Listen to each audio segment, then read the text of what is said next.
So hi everyone! Good morning po sa inyong lahat. Welcome back to our YouTube channel. So for today's video, sa mga bago pa sa aking channel, please huwag po kalimutan mag-subscribe, hit the notification bell para ma-update ko kayo sa aking mga videos, and then forget to like, share, and comment guys. So sa hindi pa nakakaalam, over 5 PM pa ko ng hapon nag-upload, and nandito pa rin po tayo ngayon sa bahay. Hindi na kami nagpunta doon sa sakan kasi tingnan nyo. Sobrang ng kamay ko, ang daming mga sugat dahil nung nakaraan kami lang po talaga niya doon nag harvest na lang last time kasi nga po wala na nga po silang pang sweldo dahil naubos na talaga kasi 3 araw po silang nagpapasweldo para ma-harvest yung mais kasi nga po sinusunod po siya ng tubig baha. So ngayon may mga tao talaga nagbilad na ng mais. Ayan. Kasi nagpakita na yung araw, hindi katulad ng mga previous days na wala talagang araw. Ngayon nagpakita na talaga siya. And then ngayon ganoon pala sila nag-breakfast na sila ba, so hindi pa tayo kumakain. Ito yung mga gusto namin, dito kami naguhugas na part. Andin dito sa mga medyo magulo siya dahil kasi lalagyan pa sana ito, para papasok mo lang dito, lalagyan pa sana ito ng hanging cabinet, social ka dahil cabinet dito. Pero sa tusi nga po na yung pagpanday dito, wait lang, yung pagpanday kasi dito dahil nakulangan na ng kahoy. Ang hirap talaga dito nang maghanap ng kahoy na para dingding. Kasi kung pwede naman siya plywood dito ihanging cabinet, pero ito yung talaga yung kahoy ang kulang. Kasi magpapagabas pa, ganyan. Kasi magastos dahil papagabas. Tapos dito, hindi na ito nalagyan ng window. Lang, cortina lang dito. Medyo pag maulan dito, papasok pa din yung tubig ulan. Tapos ayan ito yung namin ngayon. Ulam, linagang talong, tapos may suka. No? May pang ganyan. Tapos, siya. Init ng tubig. Tapos dito tayo, ay may mga sinampay dito kasi nga po ulan ng ilang araw. Ngayon lang talagang araw nagpakita yung sun or yung araw, kaya yan dito na yung mama sinampay yung mga kasi dadalhin namin pag uwi namin doon sa boarding house.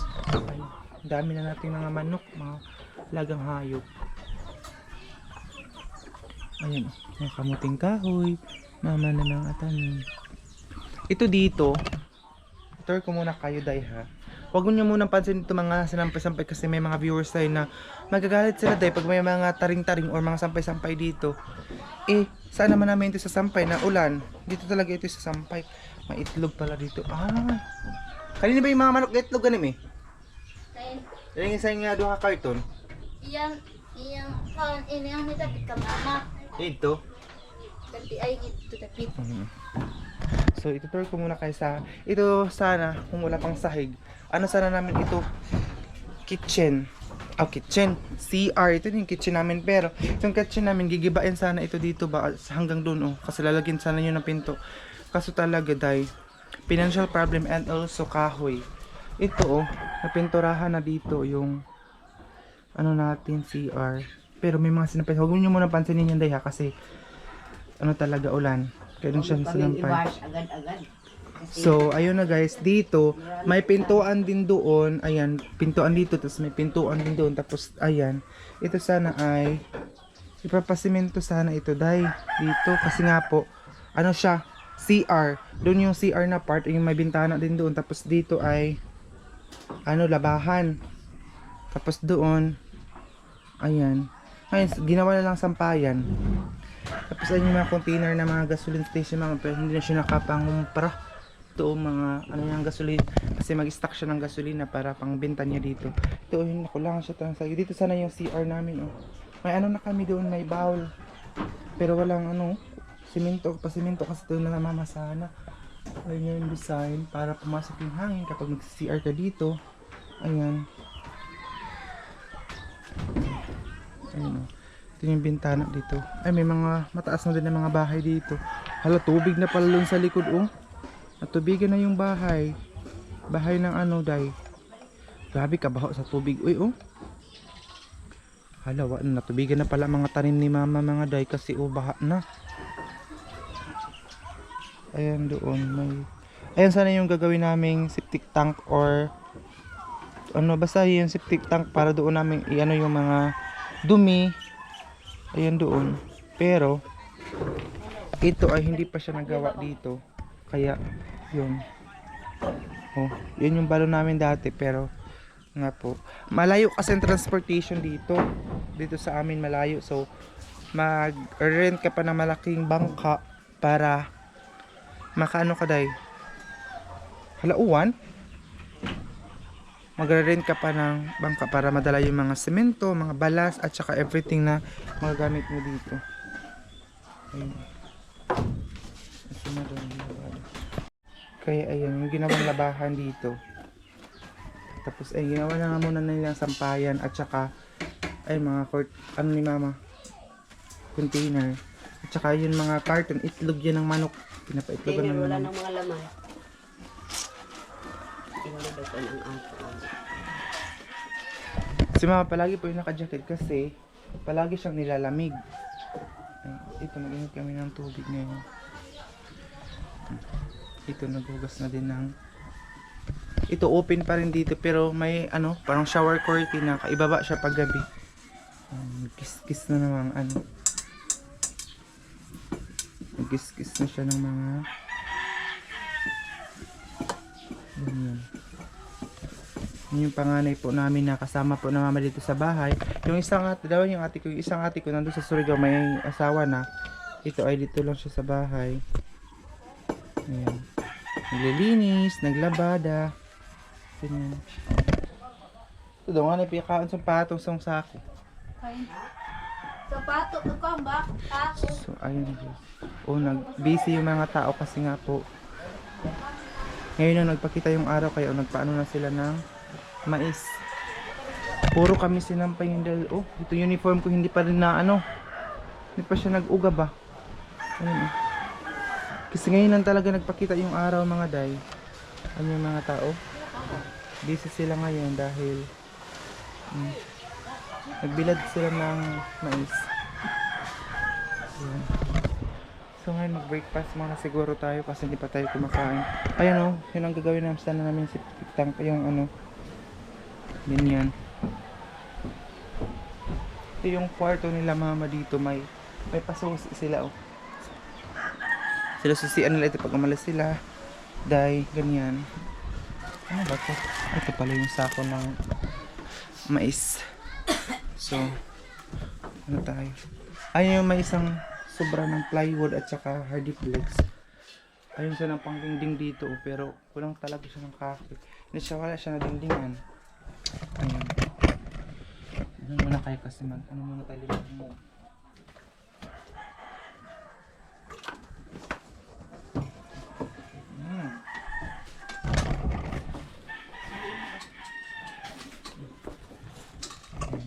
So ito yung ano natin. Itakaman mo na din dito kayo? Oo, ma.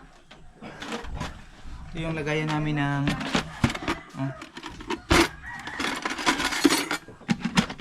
lagayan namin ng... Actually meron din kaming ano tayo. Meron din kaming cabinet doon sa taas. Hanging cabinet din siya pero dito na nila sila mama kasi nag-akit-akit doon sa taas. Kaya dito na sila sa baba. Ito yung ano natin. Pagkain. Ano tayo? Ano ba? Ano? Mataw, magkontra palbuhat. Ayun siya. Pwede ba?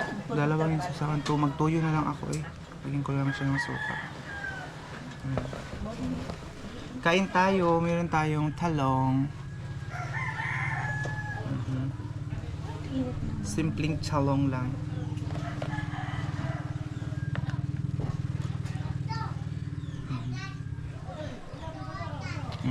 Adapt.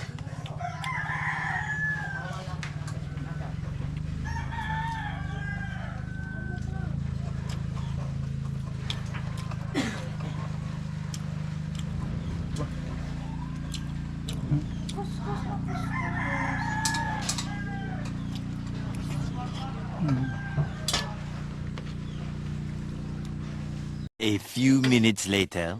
So yun guys, tapos na tayong kumain ngayon. At saka, ayun oh, tingnan nyo yung mga tao. Busy talaga lahat. Nagbilad na mais dahil thanks kasi nagpakita na yung araw ngayon. Chloe, ang palang gingging, ang palang gingging, ang palang gingging, ang palang gingging, ang buwan na day, nagniwang na din siya day. Nawang tutoy niya, naglaylay na dayon. Naglaylay na, naglaylay na. Wala ba dito ko? Ang palang gingging, ang palang gingging, ang palang gingging. Apa ano ba pwede ko? Iba sa pwede ko kay Ayun siya.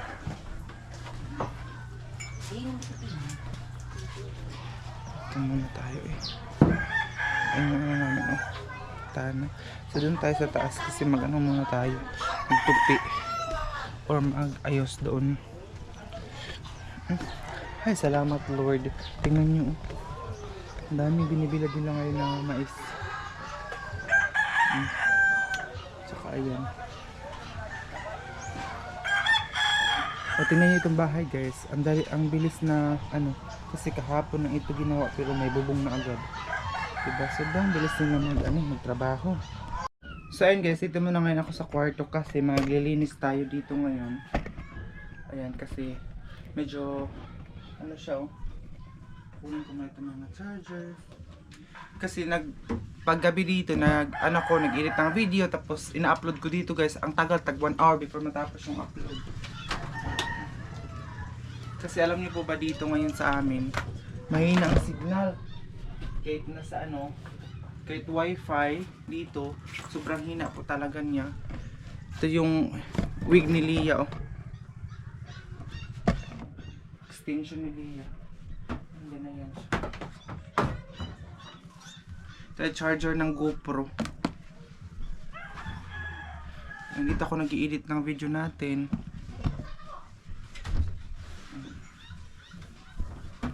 Kasi pag gising ko kanina, hindi ako nagtupi, diretso agad ako sa baba para makapaglinis. Alam niyo po ba guys, na may nag-comment sa isang video po natin na sabi doon, yung last vlog na, parang matagal na yung vlog natin, sabi doon na, feeling babae daw ako kasi yun. Nandito ako sa kama, natutulog yung mga kapatid ko nandito sa sahig. Diyos ko, dahil grabe pati yung pagtulog namin, pinoproblema pa niya. 'Di ba? So yung doon sa kabilang, dalawa kasi itong kwarto namin doon oh. Doon sa kabilang kwarto, meron din silang mahilgaan doon, meron din kama. Pero gusto talaga nila dito sa kwarto ko, dito sila sa sahig. At saka minsan doon sila oh, sa sala, ayan, yung kapatid ko doon din sa sala natutulog. Ayaw nila dito sa kama day. Oo. Gusto nila na sa sahig lang. May mga tao talaga na magkambang husga agad. 'Di ba? Hindi naman ito sa akin lang, sa amin ito lahat. Pero ayaw na dito sa taas matulog. Dito minsan yung kapatid ko, yung babae, yung bunso namin, dito siya natutulog. Magkatabi kami. Pero nung nakaraan kasi nga po yung ate ko, yung kasama na ni mama palagi dito sa bahay, nanonood siya ng mga video doon sa kapatid kong isa, sa cellphone niya, kaya nagkatabi sila dito sa sahig. Ayan siya. Doon nga sila sa sala ngayon natutulog doon sa sahig. Actually, meron namang kwarto doon sa kabila. Ito, dito sa kabilang kwarto, meron din silang kama, meron din silang magandang higaan doon. Pero, gusto naman talaga nila sa sahig sila matulog. Eh, kasalanan ko pa ba yun? Diba? Kaya, itong babae na to, maglinis na itong babae na to, day, para pag uwi ko doon sa Agusan Mars, pag-uwi Agusan Mars, pag-uwi ko doon sa day, boarding house, malinis yung kwarto. Hindi ko nga po ito kino-close eh. Open ito para pag gusto ng kapatid ko dito matulog, dito lang siya matutulog, di ba? Kasi sa amin to lahat na kwarto, walang lamangan. Walang lamangan guys. Kung sino lang gusto matulog dito, go. Walang problema. Pero may mga tao talagang mapanghusga na hindi pa nga nila alam yung totoo. Hindi pa nga nila alam yung totoo, hinuhusgahan na tayo agad. Kahit anong gawin natin, sa mundo natin ngayon, kahit anong gawin natin, kahit ano pa yung kakabuti natin or magpakabait pa tayo, meron talagang masasabi yung mga tao. Kahit ano pa yung gawin natin, meron silang masasabi, mabait ka man o hindi. Kaya, go ka lang sa mga ginagawa mo. Huwag mo silang pansinin, day. Kasi buhay nila yun eh. Kanya-kanya tayo ng buhay. So dito sa side tingnan nyo. Ayan oh. Ito pa, lagyan ko sana ito ng floor mat. Pero yung sahod natin, day, kulang lang talaga. Hindi na, matagal na itong kwarto ko. Gusto ko talagang malagyan ng floor mat ba, or parang makapal siya ng floor mat para hindi siya madali siyang magisi ba, or mapunit. Ayun, tingnan nyo, sahig. Kasi kapag dito, pag magwalis tayo, tapos doon sila mama sa baba, mahulugan sila ba ng mga alikabok. Kaya gusto ko dito may floor mat. Pero wala, hindi tayo makabudget ng floor mat kasi nga po dun sa boarding house bayad natin at saka pagkain pa natin, kulang lang day. Kaya stipot lang muna siya. Pag meron na tayong kunti, bibilhan natin ito. Ilang metros lang naman ito eh. Parang hindi ko din alam kung magkano yung floor mat dito. Siguro sa December gusto kong mabilhan din dito para ano siya, hindi na sila magwalis ako dito ba, ang alikabok punta talaga.